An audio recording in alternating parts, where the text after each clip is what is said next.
Hello friends. तो आज हम सॉफ्टवेयर को डाउनलोड करेंगे, उसको सेटअप करेंगे और उसको टैली के साथ कनेक्ट करेंगे। सो सबसे पहले हमें यहाँ पे लॉगिन कर लेना है।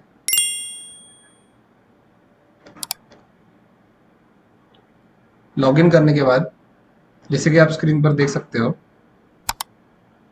राइट साइड में आपको डाउनलोड फिल लीजिए पीसी का ऑप्शन मिलेगा।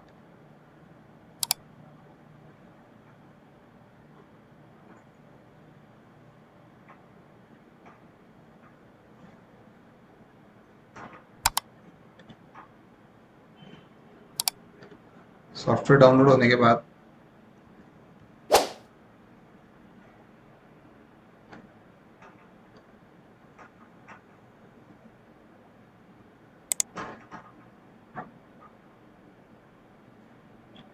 डाउनलोड होने के बाद हमें सॉफ्टवेयर को इंस्टॉल कर लेना है।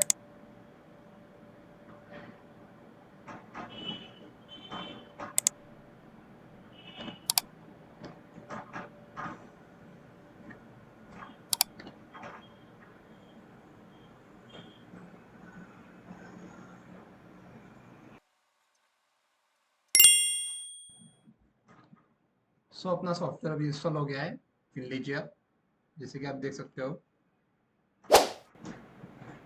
सॉफ्टवेयर इंस्टॉल होने के बाद में आपको सेम लॉगिन आईडी और पासवर्ड से पीसी सॉफ्टवेयर में भी लॉगिन कर लेना है।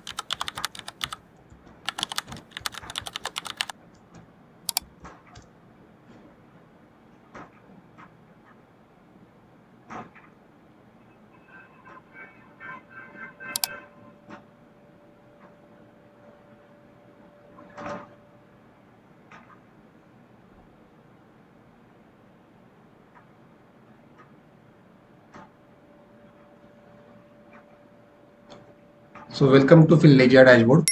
यहाँ पर आपको आपका सॉफ्टवेयर का पोर्ट दिखेगा जो 9000 डिफॉल्ट सेट है।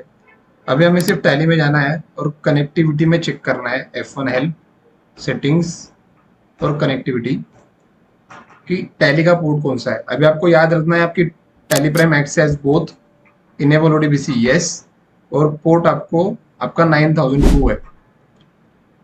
तो मुझे यहाँ पर सिर्फ जाकर मेरा पोर्ट चेंज करना पड़ेगा 9002 पे और सेव करना पड़ेगा। सेव करने के बाद में जैसे कि आप देख सकते हो, जो कंपनी टैली में एक्टिव है और जो पीरियड टैली में एक्टिव है वही कंपनी और पीरियड टैली फिलनेजिया पीसी सॉफ्टवेयर में एक्टिव हो गए। कंपनी को ऐड कर लेंगे। सो नेक्स्ट स्टेप, अभी हम फाइनेंशियल स्टेटमेंट्स प्रिपेयर करेंगे।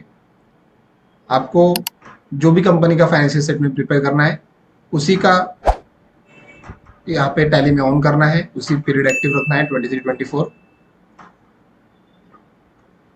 और सॉफ्टवेयर में आकर उस डेटा को सिंक कर लेना है।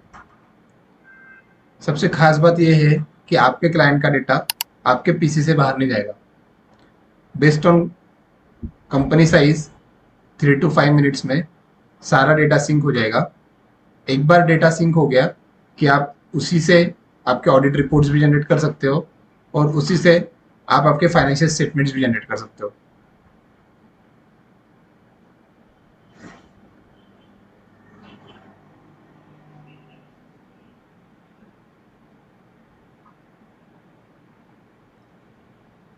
जैसे कि आप स्क्रीन के ऊपर देख सकते हो कि हमारा डेटा अभी सिंक हो गया है।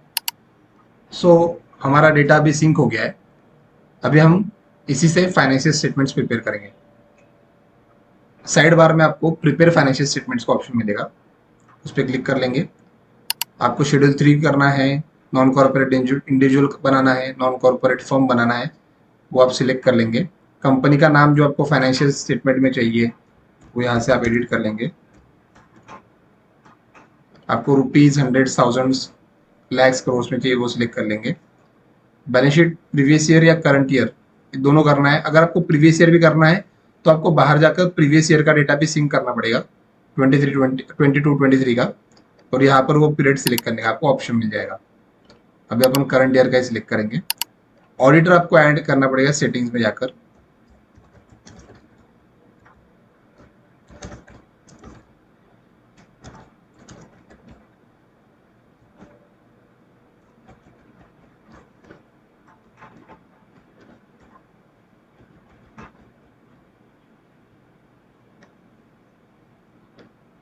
प्रिपेयर फाइनेंशियल स्टेटमेंट्स में कंटिन्यू।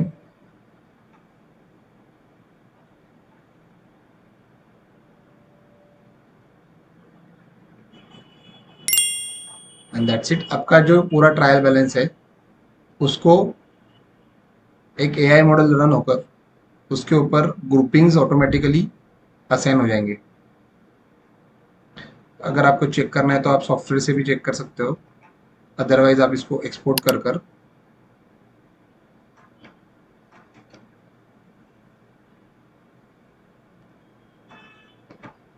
यहाँ पर भी चेक कर सकते हो।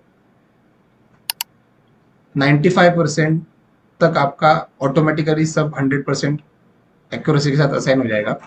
अगर आपको कुछ चेंज करना है तो आप यहाँ से ग्रुपिंग आपके हिसाब से चेंज कर सकते हो। नोट्स और सब नोट्स,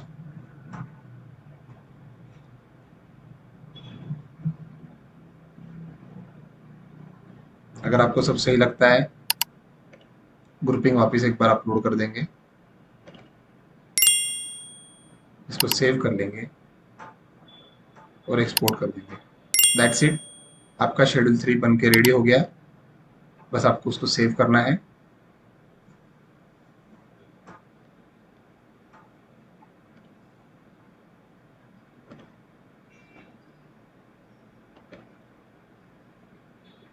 यहाँ पर आपको independent auditor report, management representation letter के साथ साथ शेड्यूल 3 के फाइनेंशियल स्टेटमेंट्स भी।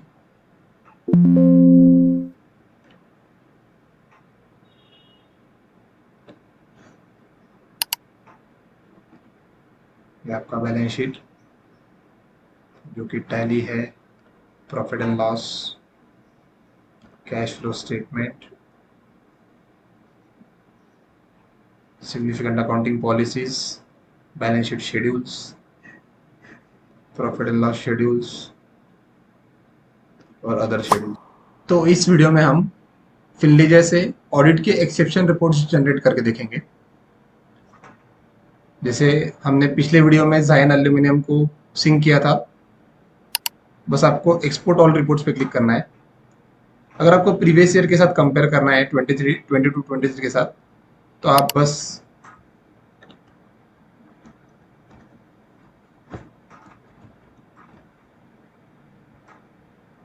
उसको सिंक कर ले 22-23 का डेटा।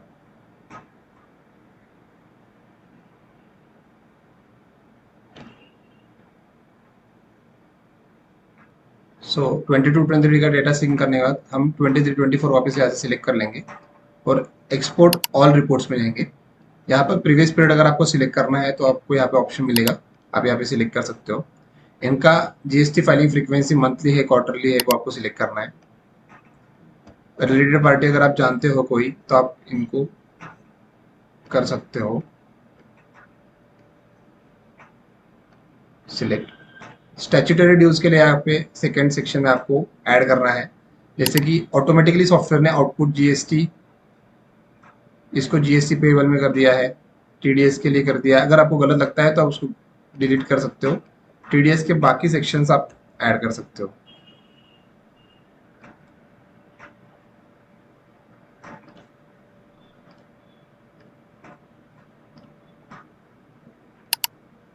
इसी के साथ आपको पीएफ इनके अगर लेजर्स है अवेलेबल तो आपको सिलेक्ट करना है। नेक्स्ट, टीडीएस कौन से लेजर को एप्लीकेबल हो सकता है वो आपको यहाँ से सिलेक्ट करना है। सॉफ्टवेयर ने ऑलरेडी अपना काम कर दिया है। Audit fees, consultancy and training charges 194J, commission के लिए बैंक कमीशन, अभी जो गलत लग रहा है आपको यहाँ से डिलीट कर दो। इंस्पेक्शन चार्जेस, सेल्स कमीशन,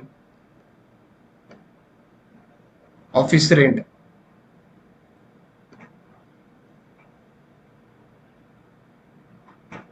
ये सब होने के बाद में आपको बस एक्सपोर्ट जिप पे क्लिक करना है और आपके सारे ऑडिट एक्सेप्शन रिपोर्ट्स रेडी होके एक जिप फाइल में आपको डाउनलोड्स में सेव करके मिल जाएंगे।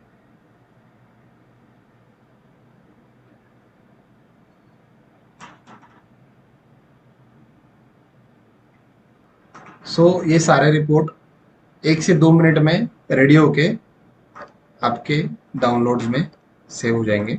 एक्सपोर्टेड जिप फाइल में आपको ऑडिट ऑटोमेशन, क्लॉज 44 वर्किंग और मिसलेनियस ऑडिट आइटम्स ऐसे 3 ऑप्शंस मिलेंगे, जिसमें क्लॉज 44 जो हमारा टैक्स ऑडिट का क्लॉज 44 है उसको पूरी तरीके से ऑटोमेट किया है।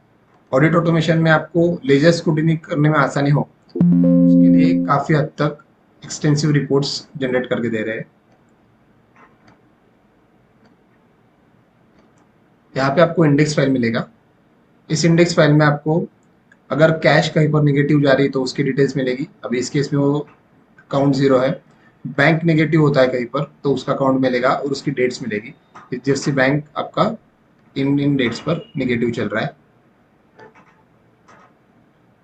उसी के साथ आपको एक्सपेंसेस एनालिसिस के लिए एक्सपेंसेस का 12 मंथ का बाइफर्केशन, इनकम का 12 मंथ का बाइफर्केशन, परचेज सेल्स का 12 मंथ्स का बाइफर्केशन, ताकि आप लेजर स्क्रूटिनी आसानी से कर पाओ। Expenses paid without provision, expense ledger को अगर कहाँ पर क्रेडिट हो रहा है और इनकम लेजर को डेबिट हो रहा है तो ये सारी डिटेल्स आपको मिलेगी। डेटर क्रेडिटर से रिलेटेड आपको creditors with debit balance, debtors with credit balance, dormant ledger, cyclic transactions, ऐसे कई एक्सेप्शन रिपोर्ट्स मिलेंगे। एजिंग एनालिसिस, आपको बिजनेस की पोजीशन चेक करने के लिए एजिंग एनालिसिस चेक करना ज़रूरी है तो वो भी आपको मिलेगा ऑडिट में चेक करने के लिए। Opposite closing balances, unsecured loans as per tax audit format, bank receipts, cash receipts, bank payments, cash payments, maximum amount outstanding, ये सारी डिटेल्स आपको यहाँ पे मिलेगी। उसी के साथ यहाँ पर आपको मिल रहा है, जैसे इस अनसिक्योर्ड लोन में आपको रिसीट पेमेंट के अलावा अदर्स 182 एंट्रीज है तो वो सारी अदर एंट्रीज आपको एक जगह पे मिल जाएगी। पॉसिबल अनसिक्योर्ड लोन्स भी आपको एक जगह पे मिलेंगे। कुछ ऐसे डेटर्स और क्रेडिटर्स जिनमें सेल और परचेस की एक भी एंट्री नहीं है, सिर्फ रिसीट और पेमेंट है, तो 2000 पॉसिबल अनसिक्योर्ड लोन्स, तो उसकी भी डिटेल्स आपको यहाँ पर मिल जाएगी। टीडीएस की समरी आपको मिलेगी, पार्टी वाइज पेमेंट्स, कौन से पार्टी का कितना टीडीएस रिक्वायर्ड है, एक्चुअली डिडक्टेड कितना है, शॉर्ट और एक्सेस क्या है, वो सारी डिटेल्स आपको यहाँ पर मिल जाएगी बेस्ड ऑन आपका configuration selection.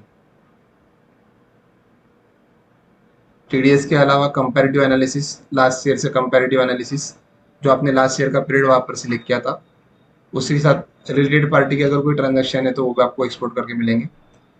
Income tax depreciation tool भी आपको यहाँ पे मिल रहा है।